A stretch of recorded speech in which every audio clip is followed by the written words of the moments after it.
Greetings, detective lovers. In this story, Hercule Poirot will face a mysterious disappearance that will require all of his famous little grey, checkered matter to solve. Enjoy listening. Chapter 1: The Vanishing Act. The Grand Marquis of the majestic theatre glowed like a beacon in the misty London night, its red and gold letters proclaiming the great Merriman, master of the impossible. Inside, the air buzzed with anticipation as elegantly dressed patrons filled the velvet seats. The scent of polished wood and expensive perfume mingled with the subtle aroma of stage makeup and sawdust. Hercule Poirot sat in the third row, his perfectly waxed mustache twitching slightly as he adjusted his position. Beside him, his faithful companion Miss Lemon clutched her program tightly, her eyes wide with excitement.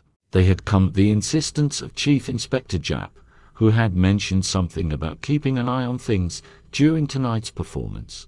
"Ladies and gentlemen," announced the ringmaster, his voice rich and theatrical, "tonight you shall witness the impossible made possible. The great Merriman will perform his most daring feat yet, the Vanishing Lady." The curtain rose to reveal a magnificent brass cage, ornately decorated with intricate filigree patterns. At its center stood Victoria Sterling, Merriman's assistant for the past 5 years. Her raven-black hair was pulled back in a severe bun, and her crimson costume sparkled under the spotlights. She caught Poirot's eye momentarily, and he noted something unusual, a flicker of genuine fear in her usually composed expression. Merriman himself entered with a flourish, resplendent in his crimson tailcoat and top hat. His piercing blue eyes scanned the audience, pausing briefly when they met Poirot's curious gaze. The magician's hands moved with practiced grace as he demonstrated that the cage was indeed solid and unaltered. "My dear lady," Merriman addressed Victoria, his voice carrying an almost imperceptible tremor, "are you ready to disappear before our very eyes?" Victoria nodded, though her fingers betrayed her anxiety by nervously twisting the hem of her costume. As Merriman began his incantations and elaborate gestures, Poirot leaned forward, his sharp eyes missing nothing. He noticed how Victoria kept glancing toward the wings of the stage, where a young woman in a plain grey dress stood watching intently. Anna, the deaf-mute wardrobe mistress who had worked with the troupe for over a decade. Suddenly, a collective gasp rippled through the audience. Where Victoria had stood moments before, there was now only empty space within the cage. But something was wrong, terribly wrong. The usual dramatic music faltered, and Merriman froze, his face draining of color. "Victoria," he called, his voice cracking. "This isn't part of the act." The silence that followed was deafening. Stagehands rushed forward, examining every inch of the apparatus. Poirot rose from his seat, his mind already racing through possibilities.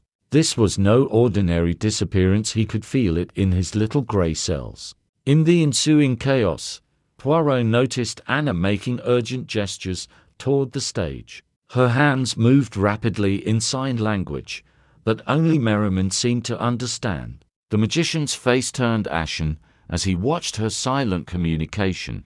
Chief Inspector Japp arrived just as the theatre staff were beginning their search of the building.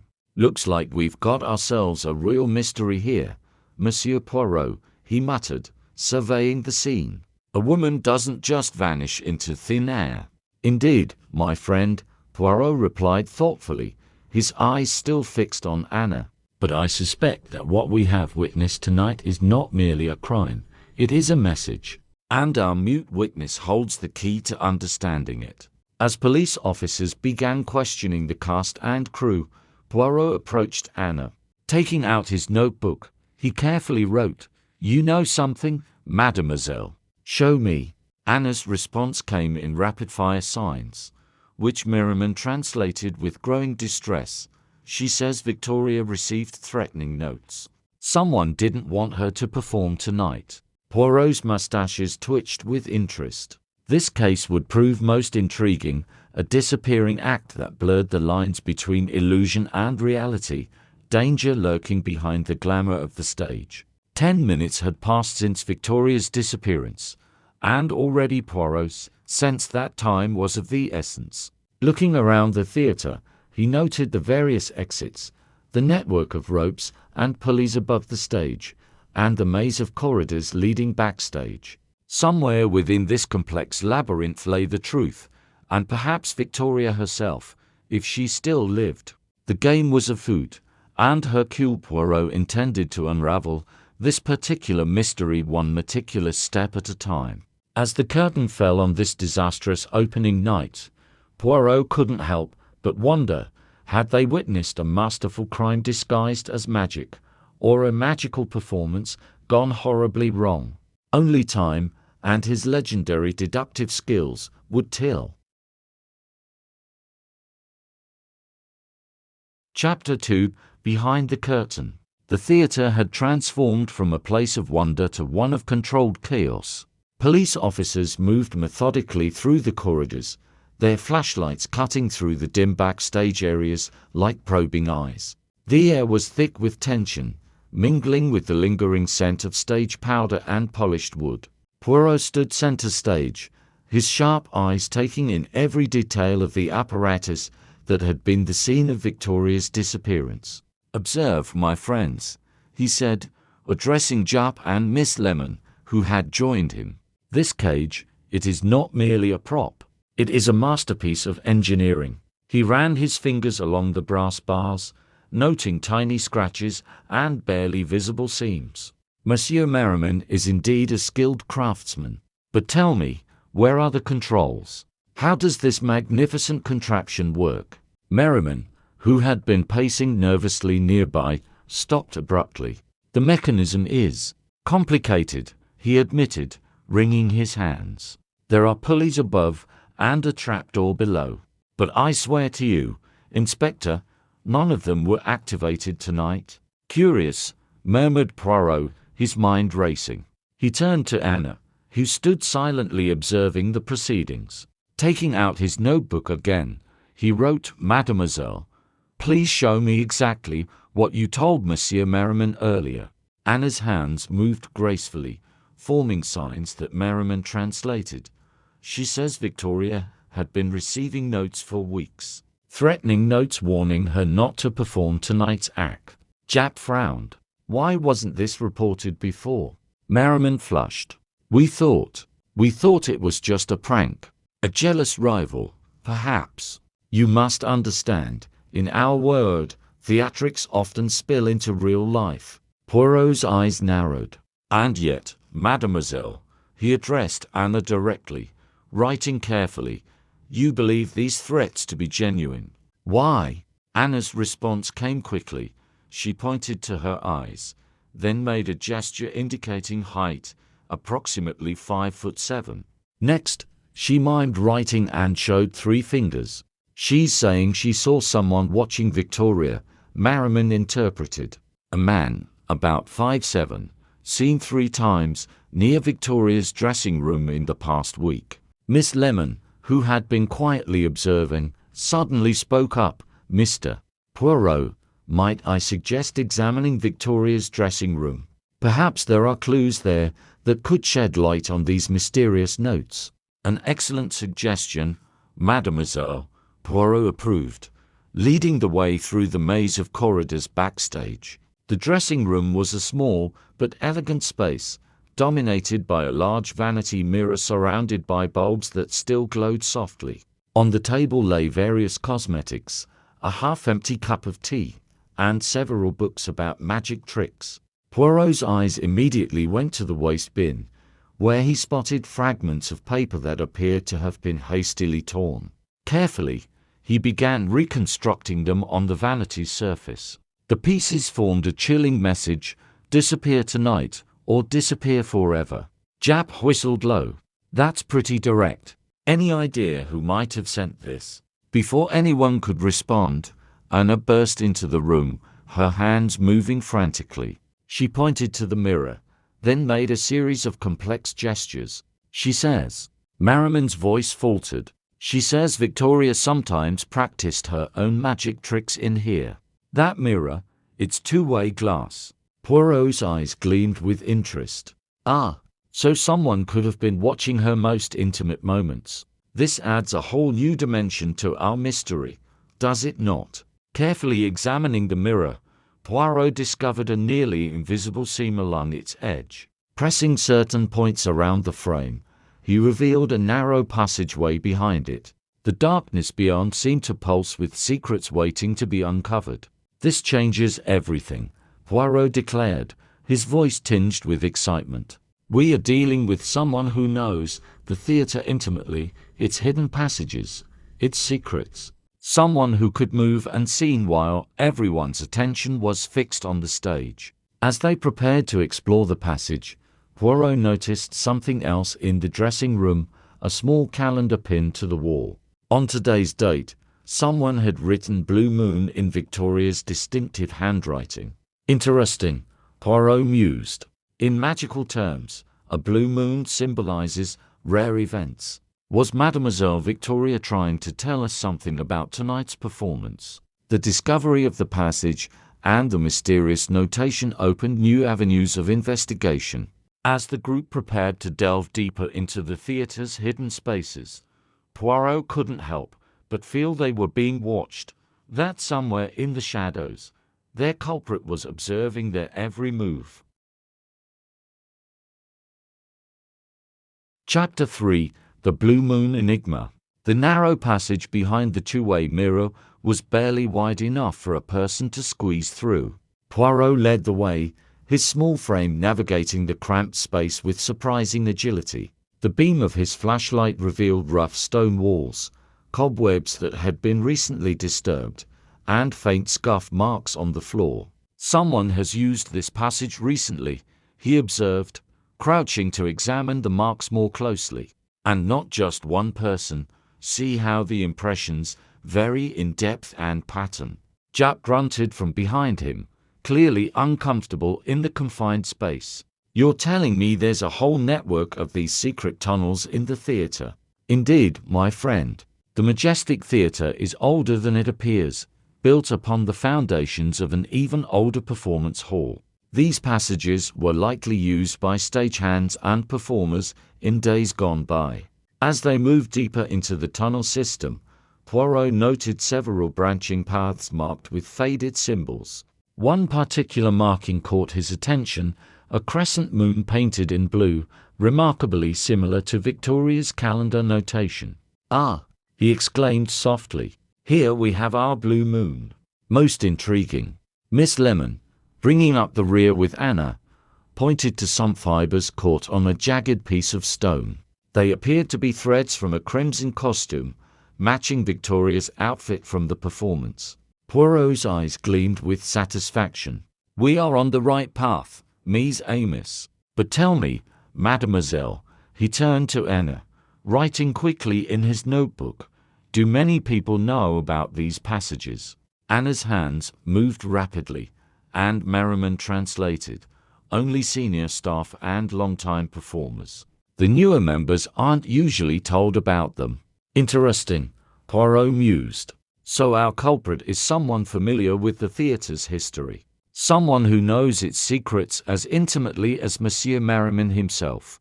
The passage opened into a larger chamber that appeared to be an abandoned dressing room. Dust covered every surface, but recent disturbances were evident.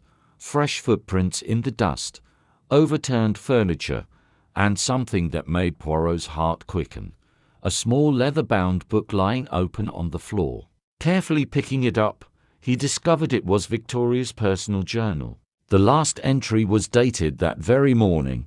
"Tonight is the Blue Moon performance. I finally pieced together what's been happening. The notes, the feeling of being watched, it all connects to that night 5 years ago. The night at Blackpool when..." The sentence ended abruptly, the rest of the page torn away. Poirot's mustaches twitched with interest. 5 years ago. At Blackpool. This could be significant. Merriman suddenly paled. Blackpool. That was where Victoria first joined my act. There was an incident. A rival magician accused us of stealing his tricks. It nearly ruined both our careers. And who might this rival be? Poirot asked gently, though his eyes were sharp. A man named Reginald Blackwood. He disappeared shortly after the accusation. Some said he left the country, others believed he met with misfortune.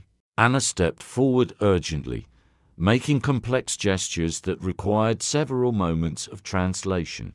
She says Victoria had been receiving letters from someone claiming to be Blackwood's protege, warning her that tonight's performance would be her last. The discovery sent a ripple through the group. Poirot carefully pocketed the journal, making a mental note to have Miss Lemon review the earlier entries later. We must find this protege. But first, let us continue exploring these passages. I suspect they hold more answers than questions. As they pressed on, Poirot couldn't shake the feeling that time was running out. The longer Victoria remained missing, the more dangerous her situation became. Yet something about the methodical nature of the threats suggested their culprit wasn't merely acting on impulse. This was a carefully orchestrated plan, perhaps years in the making. At another junction, they found a collection of props and costumes that had clearly been used recently. Among them was a magician's cape that smelled distinctly of the same cologne Poirot had noticed on several male performers earlier that evening. More significantly, a small notebook fell from its folds containing sketches of various escape mechanisms, including detailed modifications to Merriman's vanishing cage. "This is most enlightening," Poirot murmured, examining the drawings. "Our mystery deepens, does it not? Someone has been studying Merriman's tricks, learning their secrets, perhaps even improving upon them." The chapter closed with the group discovering another passage leading toward the theater's basement area. The air grew cooler, carrying with it the faint smell of damp earth and something else, something metallic that made Poirot's little grey cells tingle with warming. Chapter 4: Shadows in the Basement. The descent into the theater's basement was like stepping into another world. The air grew colder with each step, carrying with it the faint scent of mildew and something metallic, blood, perhaps. Poirot's senses were on high alert as he led the group through the dimly lit passageway. His flashlight beam cut through the darkness, revealing a labyrinth of forgotten storage rooms, rusted equipment, and piles of decaying props. "Mon Dieu," Poirot muttered under his breath, his eyes darting across the scene. "This place is a graveyard of memories." Jap, who had been trailing behind, grumbled, "I don't see how anyone could survive down here for long. It's freezing, damp," and he stopped abruptly, pointing his flashlight at something on the floor. "Is that?" Poirot crouched beside a small puddle of crimson liquid, its surface shimmering faintly in the light. "Blood," he confirmed grimly, dipping a finger cautiously into the pool. "Still fresh, though not enough to suggest serious injury yet." His voice carried an ominous undertone. Nearby, Anna knelt by a pile of discarded costumes, her hands moving urgently. She pointed to a torn piece of fabric caught on a jagged nail protruding from a wooden beam. The fabric was unmistakably part of Victoria's crimson performance outfit. "She's been here," Poirot said, standing up slowly. "And she was injured during her escape or abduction. But why? What purpose does keeping her alive serve if the intention was harm?" Miss Lemon, ever observant, spoke up. "Perhaps the culprit wants something from her. Information, perhaps. Or cooperation." Poirot nodded thoughtfully. "A very astute observation, mademoiselle. Let us consider this possibility. What secrets might Mademoiselle Victoria possess that are worth such elaborate measures?" As they pressed deeper into the basement, they discovered a locked door at the end of the corridor.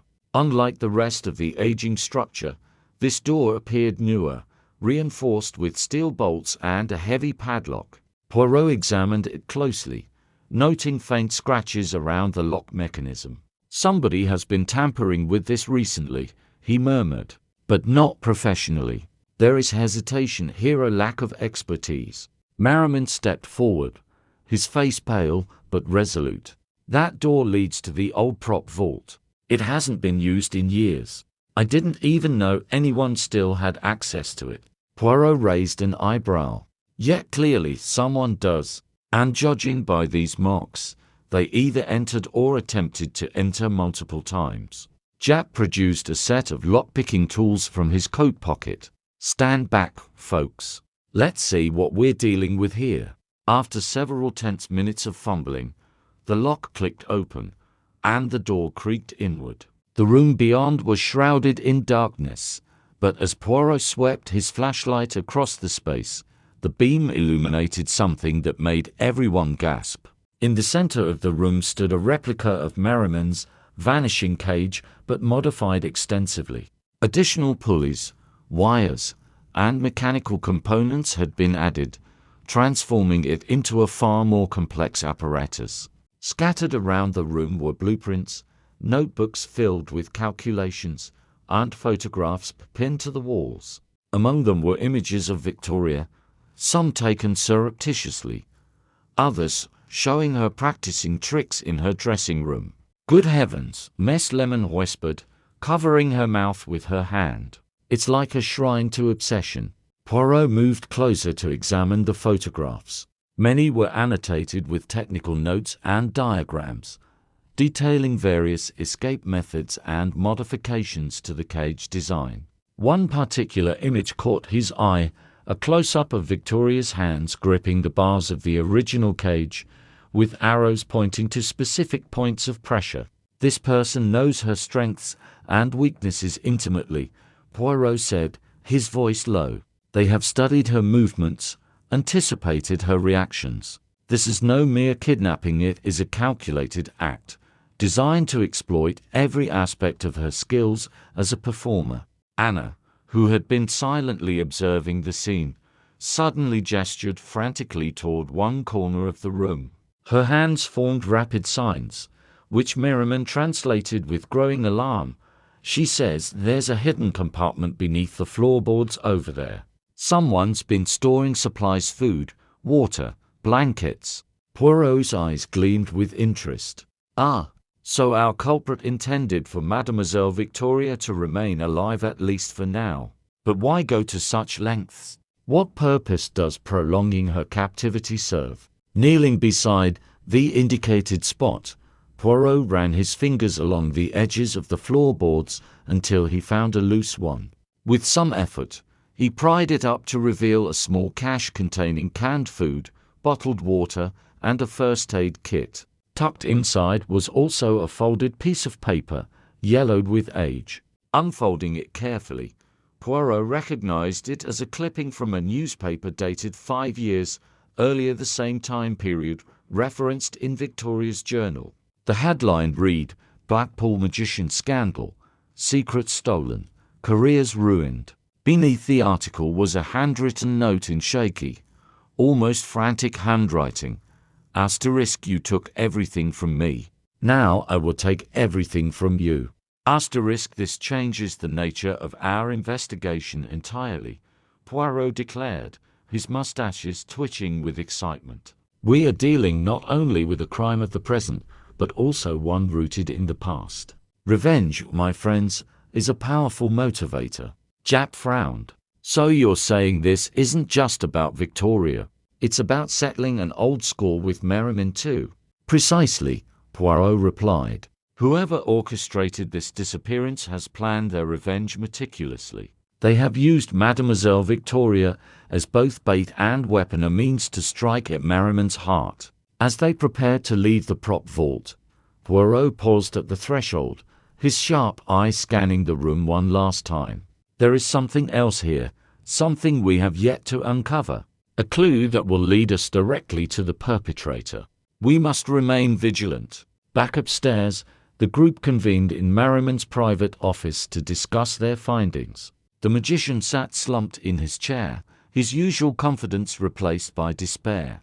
"I never imagined something like this could happen," he admitted quietly. "Victoria was more than just my assistant, she was family. I would do anything to bring her back safely." Poirot regarded him thoughtfully. "Then tell me, Monsieur Merriman, about your relationship with Reginald Blackwood. Was it truly as simple as professional rivalry, or did personal grievances play a role? Merriman hesitated, then sighed deeply. Reggie and we were friends once, partners even. But when he accused me of stealing his tricks, things turned ugly. Victoria intervened, trying to mediate between us. That's when she joined my act. She believed she could help mend fences. But the rift remained, Poirot prompted. Yes, Merriman confirmed. Reggie disappeared shortly after. Some said he left the country. Others claimed he met with foul play. I always assumed he'd simply given up magic altogether. Poirot leaned back in his chair, tapping his fingertips together rhythmically. And now, 5 years later, his protégé, perhaps someone claiming to be seeks vengeance. But why wait so long? What triggered this sudden resurgence of animosity? Before anyone could answer, Anna burst into the room, her hands moving urgently. When Merriman translated her signs, the message sent a chill through everyone present. She says she saw someone near the stage again just moments ago. A man in a black cloak, watching from the shadows.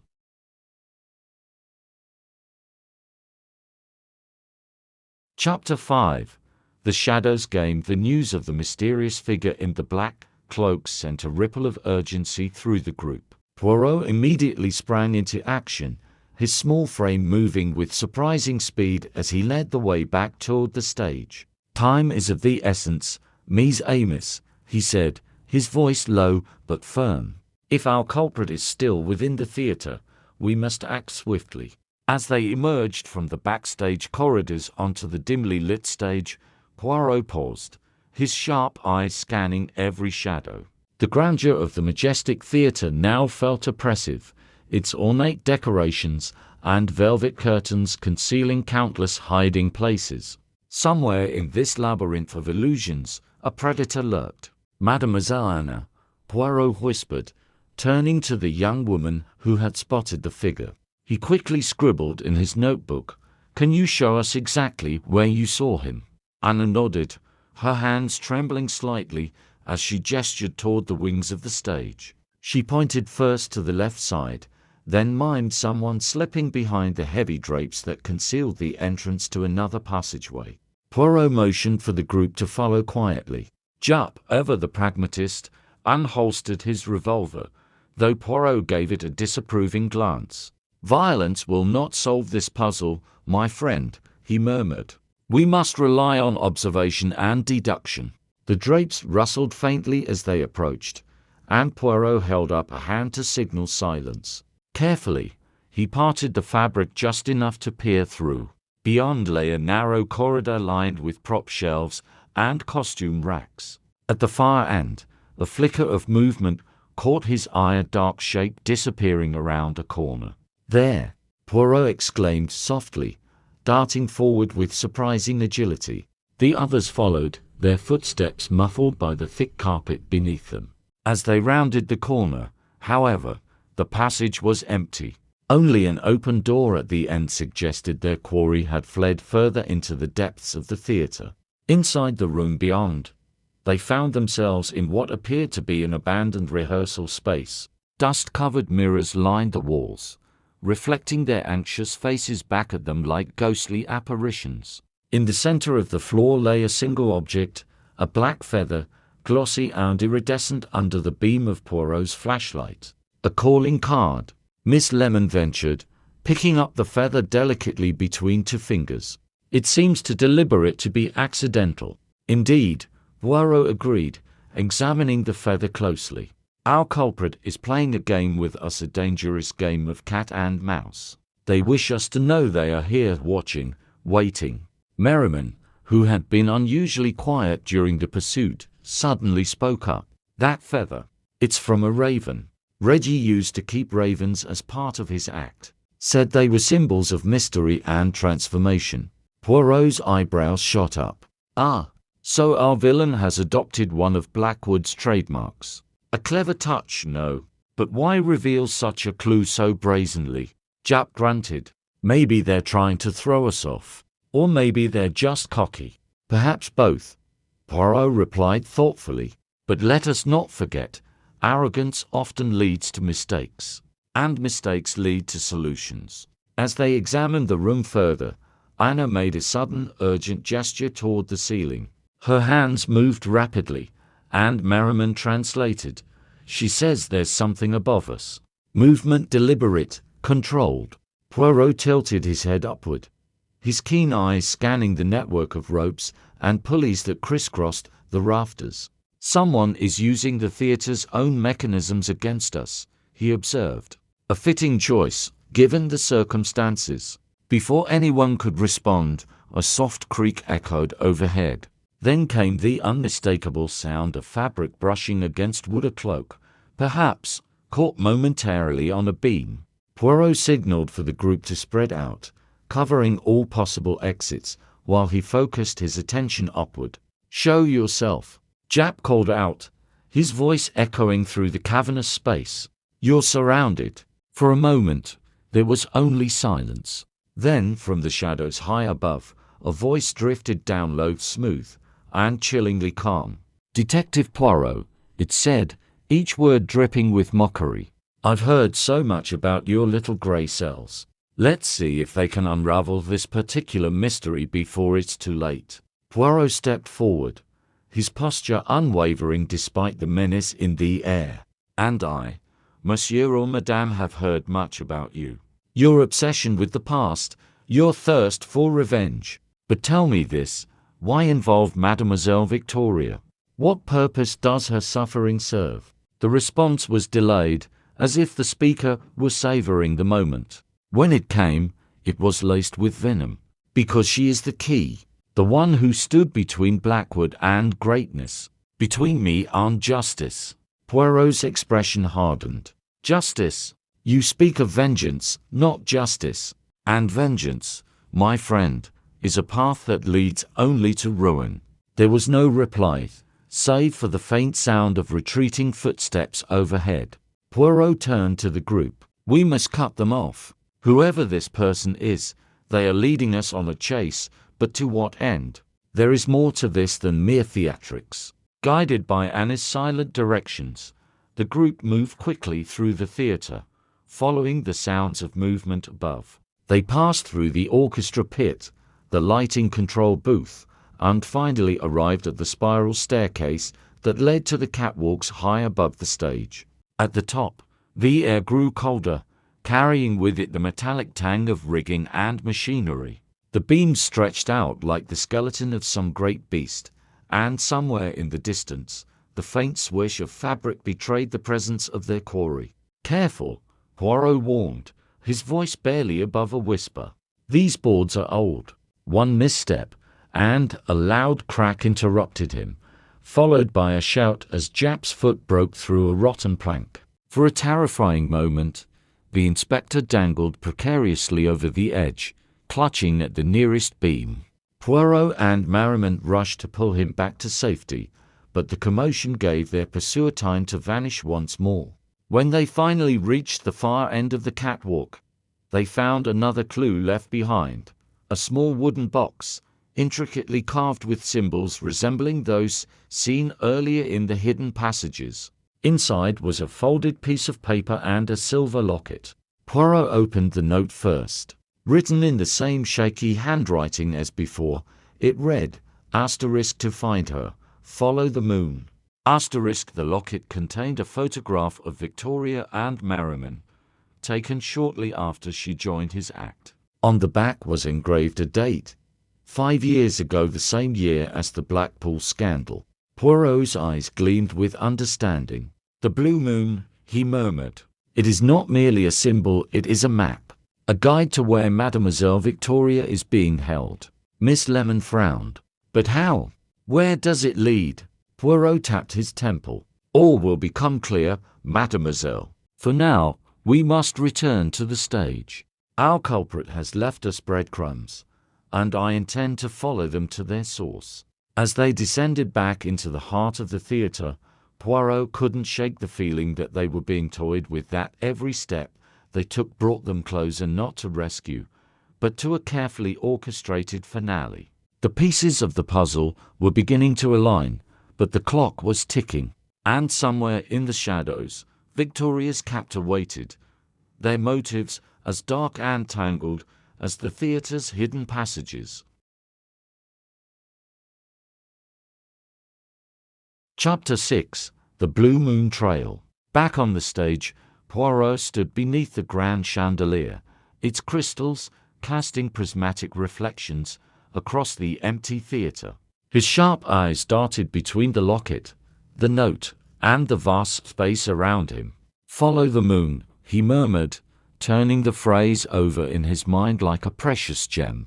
"But where does it lead us?" Miss Lemon, ever resourceful, pulled out her notebook. "Mr. Poirot, might the blue moon refer to something specific within the theatre? Perhaps a prop, a symbol, or even a location?" Poirot's mustache twitched with approval. "An excellent suggestion, mademoiselle.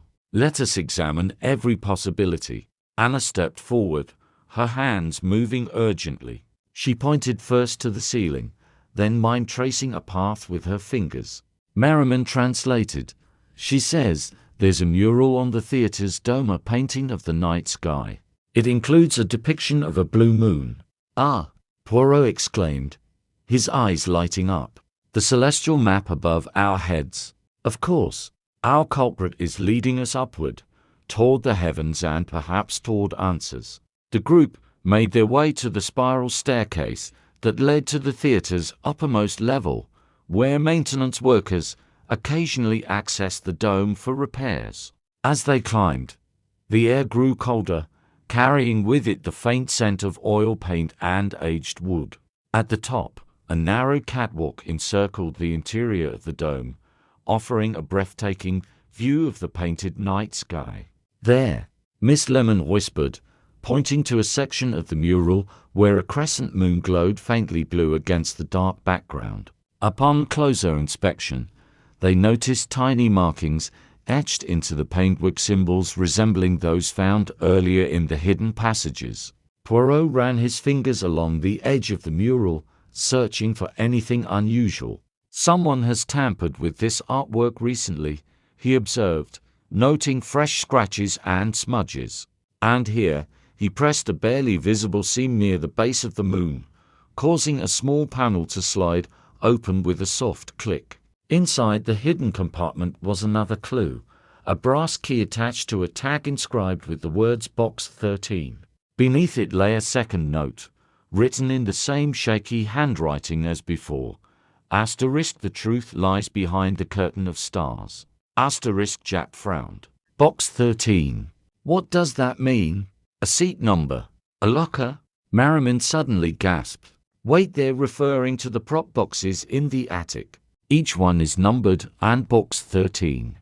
Well, it hasn't been opened in years. Not since Reggie Blackwood's time. Poirot nodded thoughtfully. Then let us proceed to the attic postchest. Time, my friends, is slipping through our fingers like sand.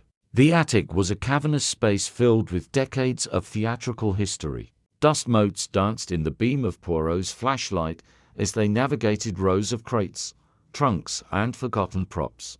The air was thick with the scent of old wood and faded dreams.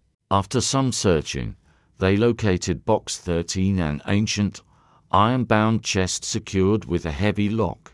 Inserting the brass key, Poirot turned it slowly, the mechanism groaning in protest. Inside, they found a collection of items that sent a chill through the room. A scrapbook filled with newspaper clippings about the Blackpool scandal, each article annotated with angry scribbles.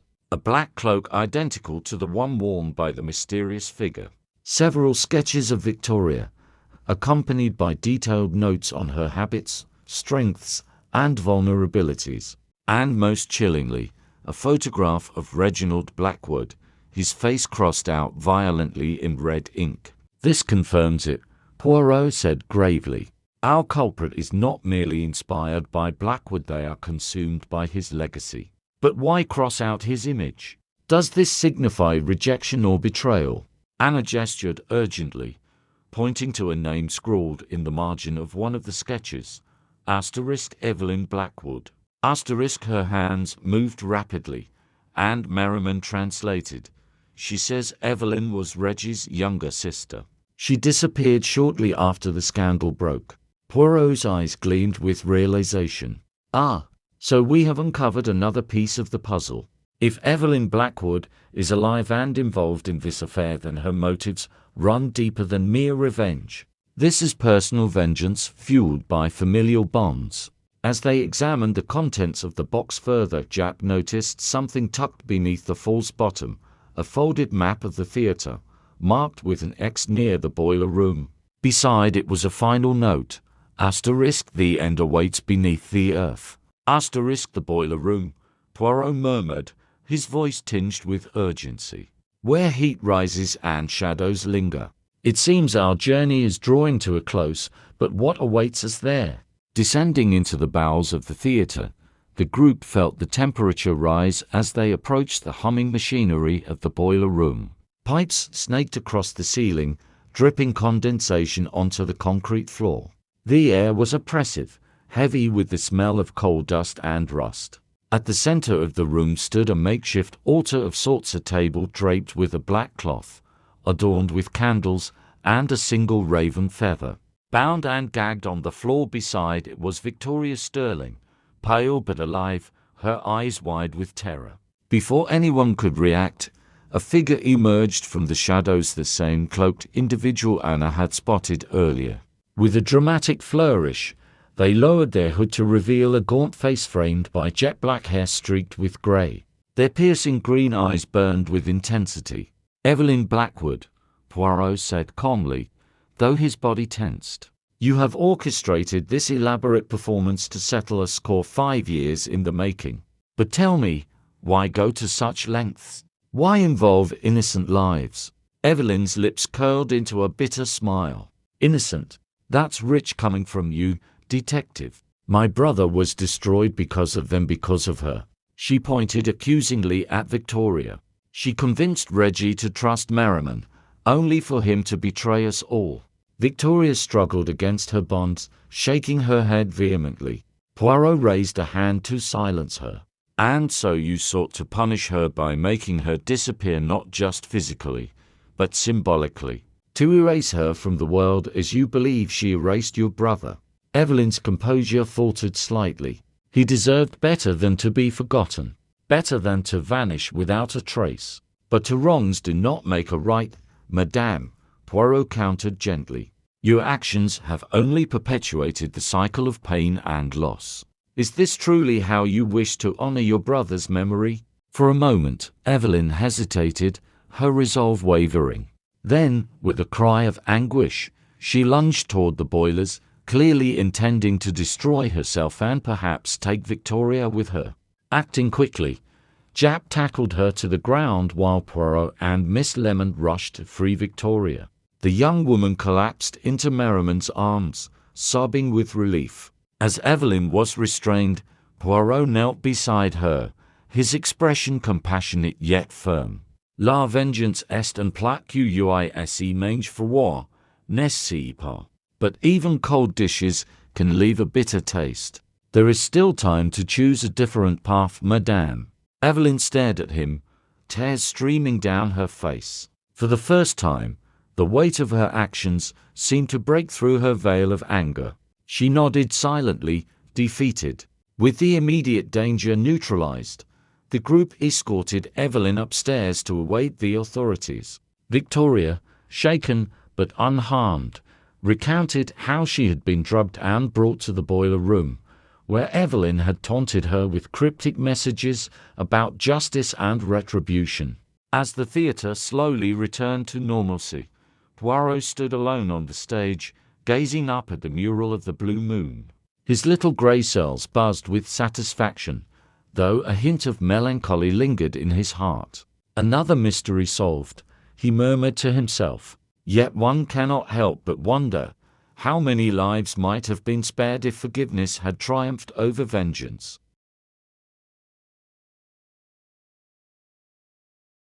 Chapter 7. The Aftermath. The theatre's grand marquee still glowed faintly in the early morning light, though its brilliance had dimmed with the night's events. Inside, the mood was subdued as the reality of Evelyn Blackwood's actions began to settle over everyone like a heavy curtain. The police had arrived, their presence transforming the majestic theatre from a place of wonder into a crime scene bustling with activity. Poirot sat in the empty audience, his usually impeccable suit slightly rumpled from the night's exertions. Beside him, Miss Lemon meticulously documented every detail of the case in her notebook, while Japp oversaw the officers securing evidence. Victoria and Merriman were in a nearby dressing room, speaking quietly with each other, their relief palpable, but tinged with sorrow. Evelyn, now in custody, sat slumped in a chair backstage, her cloak removed and her hands cuffed. Her fiery defiance had given way to a hollow resignation. Occasionally, she would glance toward the stage, her eyes filled with a mixture of regret and lingering anger. Poirot approached her cautiously, pulling up a chair so he could sit at eye level. "Madame Blackwood," he began gently, "you have accomplished something remarkable tonight, not merely an illusion, but a performance that has captivated us all. Yet I sense that this is not how you envisioned it ending." Evelyn looked at him, her voice barely above a whisper. "I wanted justice for Reggie, for everything they took from him, but—" She trailed off, shaking her head. "It didn't feel like justice when I saw Victoria bound there. It felt cruel." "Ah, cruel indeed," Poirot agreed. "Revenge often masquerades as justice, madame, but its true face is always cruelty. Tell me, did your brother ever express regret for accusing Merriman? Did he perhaps realize that the scandal harmed both parties equally?" Evelyn hesitated before answering. "In his final letter to me, yes. He wrote that he'd made mistakes, that his pride had blinded him. But by then, it was too late. His career was ruined, and he couldn't bear to face the world anymore." Her voice cracked, and she turned away, tears streaming down her cheeks. "And so you sought to punish those you believed responsible," Poirot continued softly. "But tell me, madame, what of yourself? Have you not also been consumed by this tragedy? Your life spent in shadow, haunted by the past, unable to move forward." Her shoulders shook as she wept silently. "I thought if I could make them pay, if I could recreate Reggie's vanishing act and expose their lies, it would bring closure. Instead, it only made me feel emptier." Poirot leaned back in his chair, stroking his mustache thoughtfully. "Closure is a curious thing, madame. It cannot be forced or stolen, it must come naturally, through understanding and forgiveness. Perhaps now, with the truth laid bare, you may find peace not through vengeance, but through acceptance." As Evelyn was led away by the authorities, Poirot returned to the stage, where Anna stood waiting patiently. Her expressive hands moved rapidly, conveying gratitude and admiration. Poirot smiled warmly at her. "You were invaluable tonight, mademoiselle. Without your keen observations, we might never have uncovered the truth." Anna blushed modestly, bowing her head. Then, unexpectedly, she reached into her pocket and handed Poirot a small object wrapped in silver ring engraved with the image of a raven. Puzzled, Poirot unwrapped it carefully. "What is this?" he asked aloud, holding it up to the light. Anna gestured toward Evelyn's retreating figure, then pointed to herself, making signs that Merriman translated. "She says it belonged to Reginald Blackwood. Evelyn gave it to her years ago, during one of their last conversations. She believes it holds significance." Poirot examined the ring closely, noting the intricate craftsmanship and the faint initials engraved inside. Asterisk, RB and VB asterisk. His eyes widened slightly. "Ah, so Reginald Blackwood and Victoria Sterling shared more than just a professional relationship. They were friends, perhaps even confidants."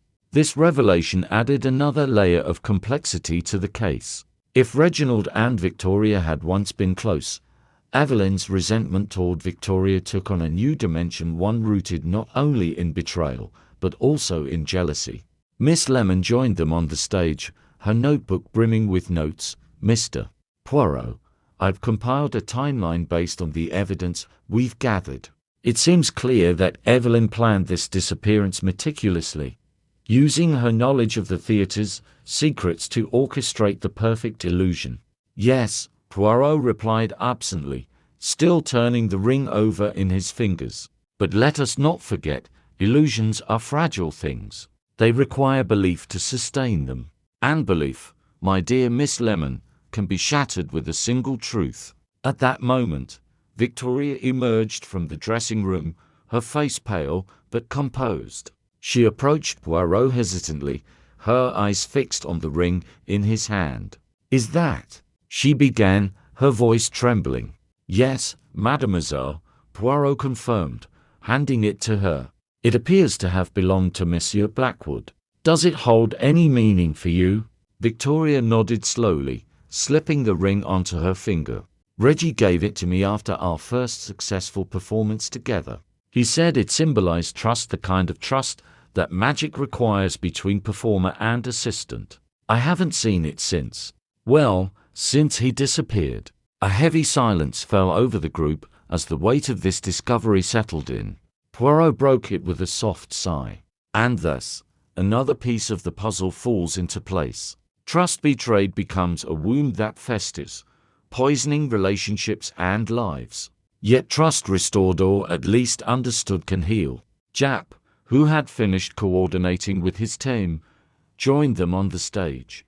"Well, that's that, then," he said gruffly, though his tone carried a note of satisfaction. "Another mystery solved thanks to you, Poirot. Though I'll admit, this one had me stumped." Poirot chuckled lightly. "Even the best detectives need a little help from their friends, mon ami. And in this case, our silent witness proved indispensable." As dawn broke over London, casting golden light through the theater's windows, the group began to disperse. Merriman promised to ensure Victoria received the support she needed, while Miss Lemon vowed to write a detailed report for Chief Inspector Japp's records. Anna lingered for a moment longer, her hands moving in a final gesture of farewell before disappearing into the wings. Poirot remained on the stage, gazing at the empty seats and the grand chandelier above. The theater, once a place of wonder and mystery, now seemed quieter, its secrets laid bare. Yet he knew that within these walls, countless stories still waited to be told, and perhaps mysteries yet unsolved. Chapter 8: Echoes of the Past. The morning light streaming through the theater's windows revealed a space transformed by truth. The grandeur of the majestic theater, once cloaked in mystery and illusion, now felt strangely vulnerable, its secrets exposed, its shadows chased away. Yet Poirot knew that even in resolution, unanswered questions often lingered like whispers in the wings. As he stood alone on the stage, his mind replayed the events of the night before. Each clue, each revelation had been meticulously pieced together, a tapestry woven from threads of obsession, betrayal, and regret. But something still tugged at the edges of his thoughts, a subtle dissonance that refused to resolve itself. "Mr. Poirot," came Miss Lemon's voice, breaking the silence. She approached cautiously, her notebook clutched tightly in her hands. "There's one detail I've been meaning to discuss with you, the Blue Moon mural. It seems significant beyond its role as a map." Poirot turned to face her, his eyes gleaming with interest. "Ah, yes, the mural. A most curious centerpiece to our investigation. What troubles you about it, mademoiselle?" Miss Lemon hesitated, then continued. "It's not just the symbols or the hidden compartment, it's the painting itself. The blue moon is positioned directly above the vanishing cage where Victoria disappeared, almost as if someone intended for it to serve as a celestial witness to the crime." Poirot stroked his mustache thoughtfully. "An astute observation, indeed. And yet, there is more to consider. Let us examine this mural further. Perhaps it holds secrets we have yet to uncover." Back beneath the dome, the group gathered once more, their footsteps echoing softly in the vast space. Poirot examined the mural closely, his sharp eyes tracing every brushstroke, every nuance of color. The blue moon dominated the composition, surrounded by stars that seemed to shimmer with an almost lifelike quality. "Notice how the stars are arranged," Poirot murmured, pointing to specific clusters.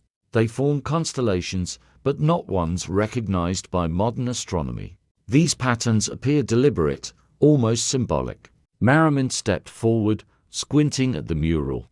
"I think I recognize some of these designs." Reggie used to incorporate astrological symbols into his acts claimed they added an air of mysticism. He even created a private cipher using star patterns. "A cipher, you say?" Poirot's expression brightened. "Then let us see if we might decipher this celestial message." With Merriman's guidance, they began identifying the symbols and matching them to letters based on Blackwood's known cipher system. Slowly, words emerged, a phrase written across the heavens: "Truth hides in plain sight." Poirot nodded approvingly. A fitting motto for both magicians and detectives, n'est-ce pas? But what truth does this refer to? What else are we missing? Anna, who had been observing silently, suddenly gestured toward the mural's border. Her hands moved rapidly, drawing everyone's attention to a series of tiny etchings along the edge. Upon closer inspection, they appeared to be dates, each corresponding to a significant event in the theater's history. "One of these dates matches the Blackpool scandal," Miss Lemon noted, her voice tinged with excitement. "But look here, another date coincides with Evelyn Blackwood's disappearance shortly after the incident. And here," Poirot added, pointing to a third date, "we find tonight's performance marked prominently." It seems our culprit left no detail to chance, weaving their plan into the very fabric of this theater's legacy. As they studied the mural further, Japp interrupted with news from below. "Poirot, we've found something in the prop vault. You'll want to see this." Descending once more into the labyrinthine depths of the theater, the group arrived at the modified vanishing cage. Beside it lay a collection of old photographs and documents spread out on a workbench, evidence overlooked in the chaos of the previous night. Among the items was a faded playbill from Blackwood's final performance, annotated with cryptic notes in the margins. One passage caught Poirot's eye: "The greatest trick is not disappearing, it's convincing others you never existed." He tapped the page thoughtfully. "This speaks to the heart of our mystery, does it not? Evelyn sought not only to punish Victoria and Merriman, but also to erase Reginald's existence entirely, to rewrite history as she believed it should have unfolded." Victoria, who had accompanied them, spoke up hesitantly. "Reggie always said magic wasn't about deception, it was about transformation. That people came to believe in something greater than themselves. Maybe Evelyn wanted to transform him into a martyr, someone whose genius was stolen rather than lost." Poirot regarded her with admiration. "A profound insight, mademoiselle. And perhaps therein lies the tragedy. Evelyn's love for her brother blinded her to the truth of his flaws. In seeking to elevate him, she diminished herself." As they sifted through the remaining evidence, another discovery caught their attention: a small leather-bound journal tucked beneath a false bottom in the workbench. Its pages were filled with Evelyn's handwriting, detailing her descent into obsession over the years. Entries described sleepless nights spent researching Blackwood's techniques, poring over old props, and planning her elaborate revenge. The final entry read, "Tonight, the cycle ends. The world will see what they took from me and what I am willing to sacrifice to reclaim it. If I cannot restore Reggie's legacy, then I will destroy those who tarnished it. Let them vanish as he did, swallowed by their own hubris." Poirot closed the journal with a heavy sigh. "Here lies the crux of our mystery. A woman consumed by grief and rage, unable to reconcile the past with the present. Her actions, though reprehensible, stem from a place of deep pain." Returning to the stage, Poirot paused to take in the theatre one last time.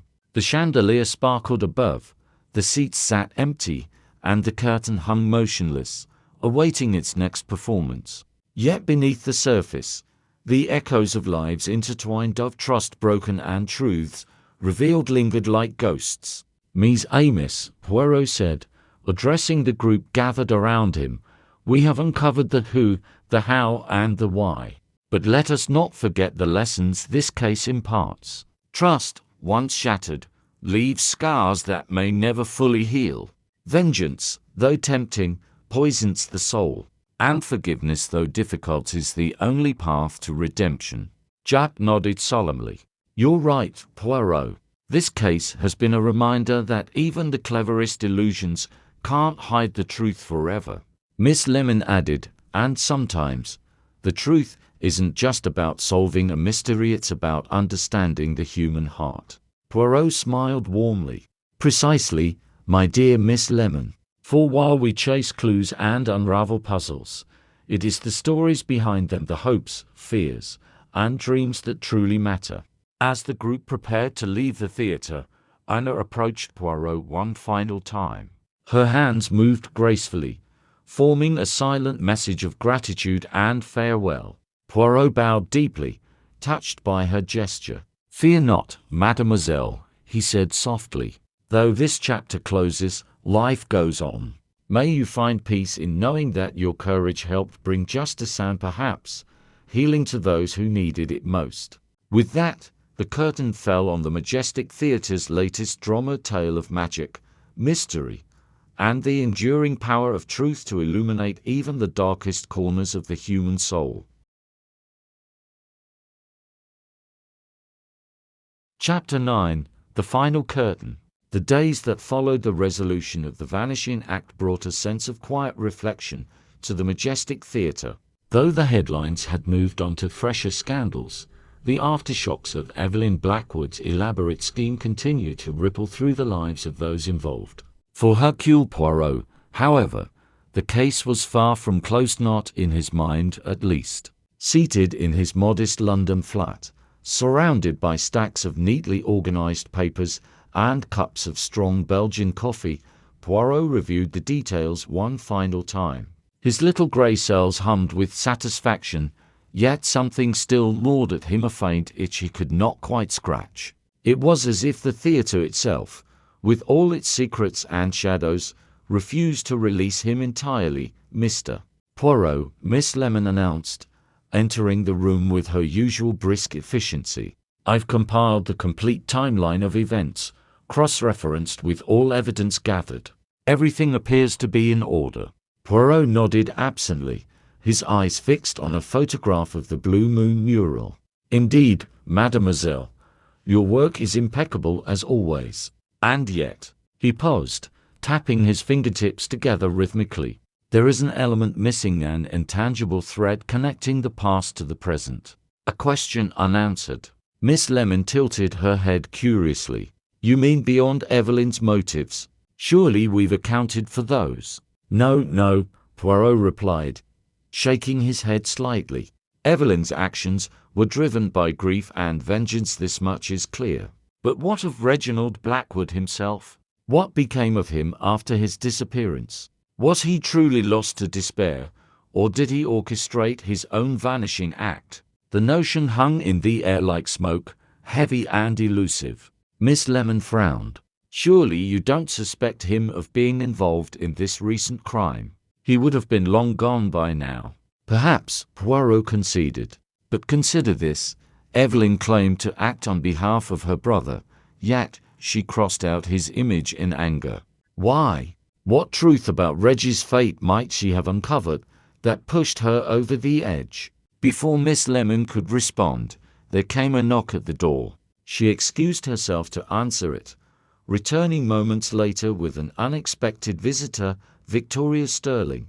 Gone was the vibrant assistant who had dazzled audiences. In her place stood a subdued young woman, her crimson costume replaced by a simple dress. "Mademoiselle Victoria," Poirot greeted her warmly, rising to offer her a chair. "To what do I owe the pleasure?" Victoria hesitated, clutching a small package wrapped in brown paper. I wanted to thank you again for everything you've done. But also, she glanced at Miss Lemon, then back at Poirot. There's something I need to share. Something I didn't tell anyone before. Poirot leaned forward, his interest piqued. Go on, mademoiselle. Secrets are best shared in daylight, where they can breathe freely. Taking a deep breath, Victoria unwrapped the package to reveal a bundle of letters tied with a black ribbon. These belong to Reggie, she explained quietly. He gave them to me shortly before he disappeared, asking me to keep them safe. I never read them. I thought it was just part of our act, another trick. But after everything that's happened, I couldn't stop thinking about them. Poirot carefully untied the ribbon and began examining the letters. Each was addressed to Evelyn, written in Reginald's distinctive handwriting. As he read through the correspondence, a pattern emerged, one that painted a starkly different picture of the man everyone believed had succumbed to despair. In the earliest letters, Reginald expressed frustration with his career, but also hope for the future. He spoke fondly of Evelyn, referring to her as his anchor in turbulent times. However, as the scandal unfolded, his tone shifted. The later letters revealed bitterness not toward Merriman or Victoria, but toward himself. In one particularly poignant passage, he wrote, "Evelyn, my dear sister, I fear I have become a prisoner of my own illusions. The world sees me as a magician, a master of deception, but the truth is far simpler. I am a coward, hiding behind tricks because I lack the courage to face reality. If anything should happen to me, know that it was not your fault or theirs. Blame only my weakness." Poirot lowered the letter, his expression thoughtful. So Reginald Blackwood did not vanish as a victim of betrayal, nor as a martyr to injustice. He disappeared because he could no longer bear the weight of his own failures. Victoria nodded, tears welling in her eyes. I should have realized sooner. All those years, Evelyn must have blamed us for driving him away, when in truth, he left because he couldn't forgive himself. And so she sought to rewrite history, Poirot mused. To transform her brother into a tragic hero, rather than a broken man. How cruel irony can be! It was not revenge against others that consumed her, but denial of the truth about Reggie. Miss Lemon, ever practical, interjected gently. Does this change anything about the case, Mr. Poirot? Evelyn's actions remain the same, regardless of her brother's fate. True, Poirot agreed. But understanding the full scope of tragedy allows us to see the players not as villains or victims, but as flawed human beings caught in the web of their own making. And perhaps it offers a path to healing for Evelyn, for Victoria, and even for Merriman. Later that evening, Poirot returned to the majestic theatre one final time. The marquee was dark, its grandeur muted without an audience to admire it. Inside, the stage lay empty, awaiting its next performance. Yet as Poirot stood there, he felt the presence of those who had walked its boards, their triumphs, their sorrows, their secrets. Anna appeared from the wings, her hands moving silently. Through Merriman's translation earlier, Poirot understood her message. Will you come back? He smiled softly, placing a hand over his heart. The theatre will always call to those who love it, mademoiselle. Perhaps one day, I shall return to witness another miracle or solve another mystery. As he turned to leave, the chandelier above flickered briefly, casting prismatic reflections across the empty seats. Poirot paused, glancing upward at the blue moon mural. Its serene glow seemed to whisper a final reminder that even in darkness, light persists, and that every disappearance carries within it the seed of reappearance. Chapter 10. The Curtain Falls. The final act of any great performance is a delicate balance, a moment where threads converge, resolutions are offered, and the audience is left to ponder the echoes of what they have witnessed. For Hercule Poirot, standing once more within the hallowed walls of the majestic theatre. This case had become more than just a mystery to solve. It was a meditation on human nature, a tapestry woven from trust betrayed, illusions shattered, and truths laid bare. As he walked slowly across the stage, his polished shoes clicking softly against the wooden planks, Poirot allowed himself to reflect on the journey that had brought him here. Each clue had been a brushstroke, each revelation a note in an intricate symphony. And now, as the last notes faded into silence, he found himself contemplating not only the answers, but also the questions that lingered. "Mr.